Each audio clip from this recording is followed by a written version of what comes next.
Imagine a country where mobsters don't just run from the law, they are the law.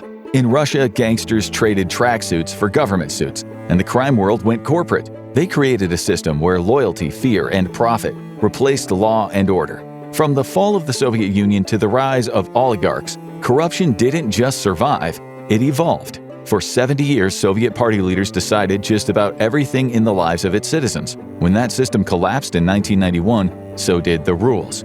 Banks sat on mountains of rubles suddenly worth less than monopoly money. Factories that once cranked out fighter jets and refrigerators had no orders, no buyers, and no bosses. Oil refineries kept on pumping, but nobody could say who owned the oil. Theoretically, it belonged to the workers, but in reality, it went to whoever showed up with the biggest gun. It was like the Wild West. Police hadn't been paid in months. Government offices became ghost towns filled with people waiting for instructions that never came. This was the epitome of a power vacuum. It was the remnants of an entire country and a dozen satellites full of valuable stuff, and no one left to say who owned it. There was one group who thought they had as good a say as any.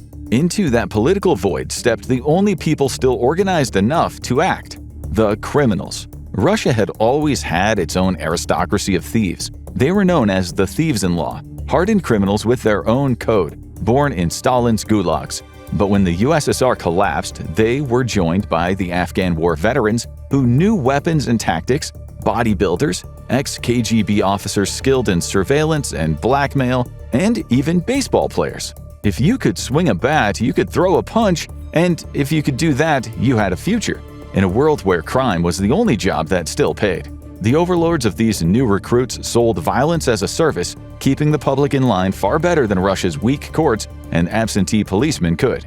Moscow's business districts turned into war zones. St. Petersburg ports were carved up like slices of pizza. Vladivostok looked like it'd been shelled. Car bombs went off in broad daylight. Businessmen were gunned down in cafes. Bodies floated in rivers or were dumped in car trunks as warnings. By the mid-1990s, Moscow was awash with contract killings. The going rate depended on who you wanted gone. Considering the average Russian salary was about $100 a month, murder could be had on the cheap. It became one of the country's fastest-growing industries. To truly understand the degree of post-Soviet chaos, you have to picture living in a city where the scariest man you could imagine wasn't a movie villain. He was in your newspaper. Alexander Solonik was a kind of real-world anti-hero. Every week added a new layer to Solonik's mystique. He escaped another prison. He outshot special forces with 2 pistols at once. He fought off a dozen hardened inmates with a shovel, like some sort of Siberian gladiator. The great part was that nobody could prove where the myth ended and the man began, and that was the point. Solonik couldn't be bothered to stalk civilians like some 2-bit serial killer. He was a professional who hunted the untouchables. One infamous hit saw a major crime lord step out of his bulletproof Mercedes, flanked by elite bodyguards, only for Solonik to drop him with a precision shot from hundreds of yards away. Then as panic broke out, he picked off half of the security team and vanished without a trace. Another time he walked straight into a packed nightclub, past velvet ropes and armed guards, and removed a rival mob commander so quickly that clubbers barely even registered the sound over the bass line. He hunted the men who owned the neighborhoods, the ports, and the entire markets. Crime bosses started switching restaurants by the hour, wearing disguises and sleeping in different apartments each night. And in a country where the police couldn't protect themselves and the rule of law was gone, the only real authority left was whoever could afford the deadliest freelancers. At first, businessmen hired men like Solonik the way you would hire a locksmith or a security guard. He was a necessary expense in a city where a business acquisition could mean a literal shootout. But money buys loyalty for just a moment. Soon, merchants realized the safest strategy wasn't hiring gunmen. It was bending the knee to the people who commanded them. Pay the Mafia once for protection and suddenly every other predator backed off. Pay twice and you weren't just protected, you were owned. If you owned a business, you either paid for protection or you watched it burn. And bizarrely, it kinda worked. The mob protected you from other criminals, enforced contracts, and settled disputes. You could go to court, wait 18 months, and pay 3 bribes, or you could just visit the local bratva, the Russian Mafia, and the issue would be resolved within a week. Maybe with a lead pipe, but still, results. Crime families ran intelligence networks that rivaled the government's. They had informants in offices, lookouts on the streets, and cops on the payroll. Whole neighborhoods were ruled by mob bosses, and everyone knew who was in charge. They collected taxes, employed private enforcers, even funded local improvements. After all, no crime lord wants to live next to a bad school. The Russian state wasn't merely weak, it was rotting. And while it crumbled, the mob quietly built the foundations of the state that would replace it. By the mid-1990s, the smarter gangsters started doing the math. Extortion brought steady cash. Say you're shaking down a factory for 10 grand a month. That's $120,000 a year. Now someone offers $500,000 to kill the owner. Tempting? Maybe. But if you take it, you have just traded 4 years of guaranteed income for a one-time payout. Plus, whoever replaces him might not play ball. So they got clever. Why kill the businessman when you can own him? A living businessman under your control is an asset. The idea that crime was more profitable when it behaved like capitalism spread like wildfire. Take the Izmailova gang, for example, one of Moscow's most powerful outfits. They started with protection rackets and barroom hits, but by the mid-90s they turned into a full-blown business empire. They had restaurant chains, casinos, import-export companies, even nightclubs in their portfolio. Their boss, Anton Malevsky, wore custom suits, spoke like an executive, and ran his crew like a Fortune 500 board. Just one that occasionally executed underperformers. Russian organized crime was going corporate. Average street thugs were evolving into businessmen on boards and quarterly profits measured in millions. But before the spreadsheets came the bloodshed.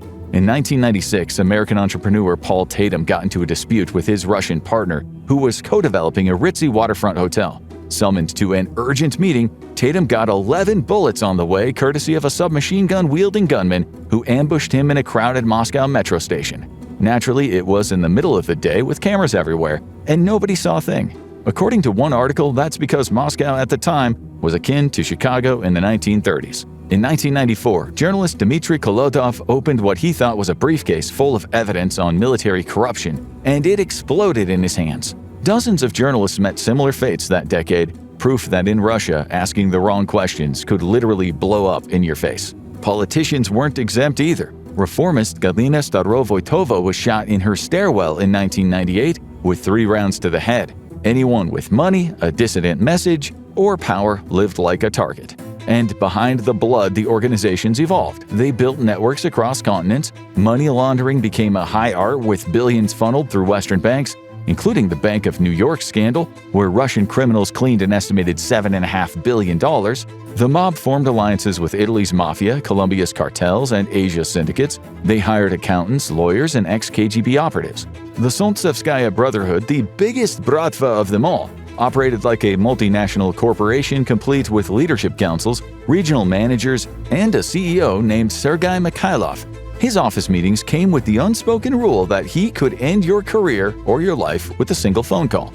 By the end of the 1990s, these organizations had everything the Russian state didn't: money, loyalty, discipline, and information. Which introduces the next question: what happens when a weak government meets an underworld this strong? The answer would arrive soon in the form of a former KGB officer from St. Petersburg, named Vladimir Putin. By 1999, Russia was running on fumes. The financial crash the year before had wiped out people's savings to the extent that retirees were hawking furniture on the streets to buy food. Elsewhere, the Chechen War had come home in the form of bombed apartment blocks. Vladimir Putin was a career KGB man who knew his way around both politics and the underworld. In the early 90s, as a deputy mayor of St. Petersburg, he rubbed elbows with mobsters, smugglers, and ex-spies. He understood the criminal networks. They understood him. Putin promised order at last. After 10 years of chaos, for most Russians that sounded like salvation. Within months of becoming prime minister, in August 1999, a wave of apartment bombings had already killed hundreds. While officials blamed Chechen terrorists, Putin responded with tanks and airstrikes. "We'll pursue them everywhere," he said. "Soon, we'll catch them in the toilet. We'll wipe them out in the outhouse," became a crude campaign slogan. And yes, he really said that. By December, Boris Yeltsin abruptly resigned, naming Putin acting president. By March 2000, he'd won the election outright. Investigators who suggested the bombings might have been staged never lived long enough to prove it. What mattered was the effect of Putin appearing like the only man who could stop the bleeding. But when Putin said he'd restore order, he did not mean wiping out the mob. He meant absorbing it. Putin's logic came straight from the KGB playbook. If you can't destroy a network, he knew the next best thing was to control it. The protocol for Russia's oligarchs and gang-linked billionaires became crystal clear. If they supported the Kremlin, They could keep their fortunes. If they defied it, Putin would ensure they lost everything. The billionaires snapped to attention. Roman Abramovich became a governor and Putin ally. Igor Sechin, another St. Petersburg insider, took over Rosneft, the state oil giant. Crime bosses quickly rebranded as security consultants, while smugglers became import-export specialists. Nothing changed but the letterhead. When oil tycoon Mikhail Khodorkovsky funded opposition parties and criticized Putin, masked agents stormed his jet. He'd spent 10 years in prison, while his $40 billion company was carved up and handed to loyalists. Other dissenting oligarchs fled abroad only to end up bankrupt, exiled, or dead. In Putin's Russia, it was submit or be destroyed, and Putin made sure everyone saw the consequences. If the 1990s were mobsters killing rivals over business, the 2000s became the decade of the state, killing critics over politics, using the same playbook. The journalist killings never really stopped. Anna Politkovskaya was still chronicling war crimes in Chechnya despite poisonings and threats. And on Putin's birthday in 2006, she was shot 4 times in her apartment stairwell, a textbook hit. The same year, ex-FSB officer Alexander Litvinenko met 2 Russian agents in a London hotel. They served him tea laced with polonium-210, a radioactive isotope so rare only a government could access it. He died slowly over 3 weeks, accusing Putin from his hospital bed. Britain identified the assassin. Russia made him a national hero. In 2015, opposition leader Boris Nemtsov was shot in the back on a bridge just steps from the Kremlin, directly under dozens of security cameras that somehow malfunctioned. By now, the distinction between mafia hits and state assassinations had virtually disappeared. They relied on the same guns and the same codes of loyalty and fear. But the mob hadn't infiltrated the Kremlin had simply become the mob. When you run a country like a crime syndicate, you run into an annoying logistical problem. Your critics, well, they can still move. The world is a big place. They leave and they go to places with things like laws and police and human rights. So Putin did the only logical mob boss thing that he could. He took the show on the road. London soon became the mob's favorite new hunting ground, a spiritual successor to the 1990s mean streets in Moscow. Russian whistleblowers and ex-oligarchs fled there, convinced they were safe. But they could never escape the reach of Putin and the Mafia. In 2012, wealthy businessman Alexander Perepelichny collapsed on a jogging path outside of his Surrey home. Doctors shrugged it off as a heart attack, until tests found traces of Gelsemium elegans, a rare plant toxin in his blood. Then came the big one. Sergei Skripal, a former Russian spy turned British informant, was out here living his best retirement life in a small English town, and one afternoon he and his daughter were found unconscious on a beach. The culprit? Novichok, a nerve agent so deadly it can kill with just a few milligrams.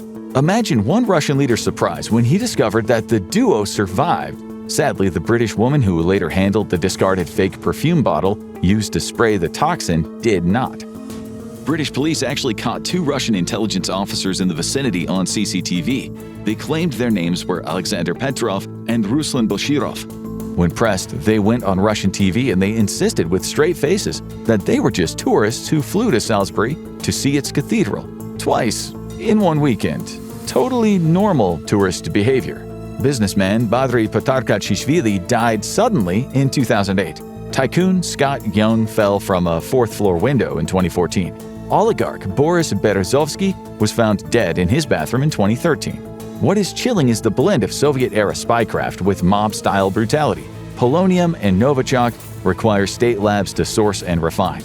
The tactics come straight from the 1990s underworld. Russian hit teams use fake passports, cash transactions, burner phones, and encrypted comms. They plan for weeks, then vanish. Deniability is baked into the entire process. Russia denies everything, even when the evidence glows in the dark. In the West, there were a few expulsions, a few headlines, and then, well, business as usual. The admixture of sudden violence, public spectacle, and calculated fear is the same pattern that defined Putin's rule. Only now the stage is global, and if bystanders die in the process, that's just collateral damage.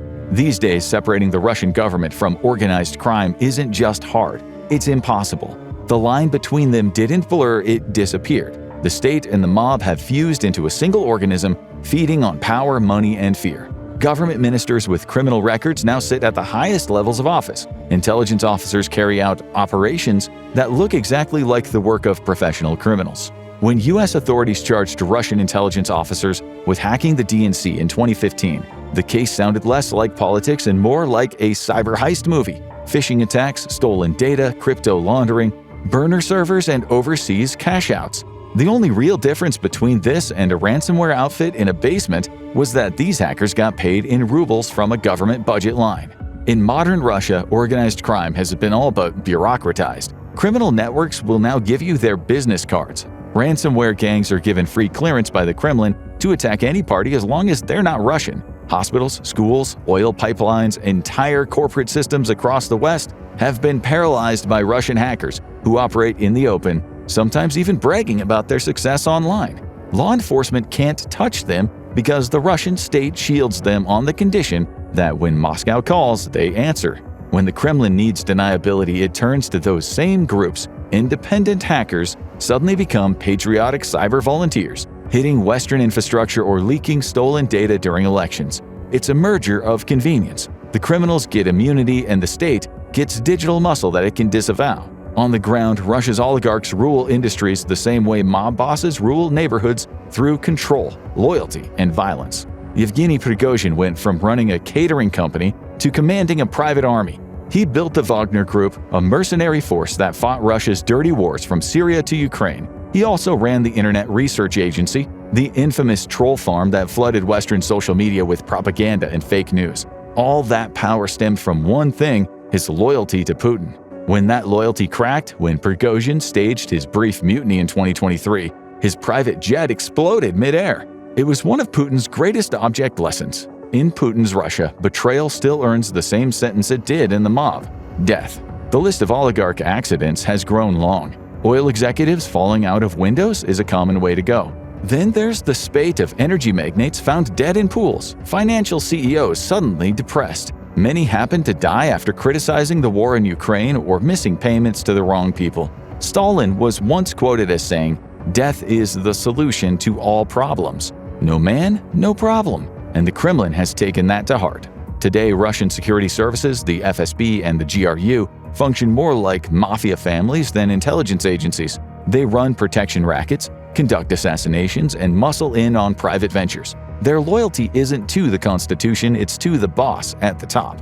And the boss rewards them well. The techniques that once kept Moscow's underworld in line have become official government policy. Even abroad, the same rules apply. And yet, inside Russia, many people still see this as strength. After the lawlessness of the 1990s, Putin's order feels preferable to chaos.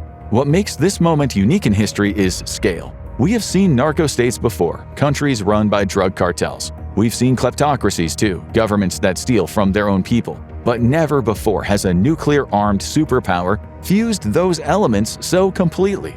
The Russian Federation has become the world's first mafia superpower, a nation where trappings of government mask a structure built on organized criminal logic. The transformation took 3 decades to complete, from the collapse in 1991 to the bloody street wars of the mid-90s, to Putin's consolidation in the 2000s, and now to a global criminal empire disguised as a state. Every compromise along the way felt like pragmatism, but piece by piece legality was replaced with loyalty.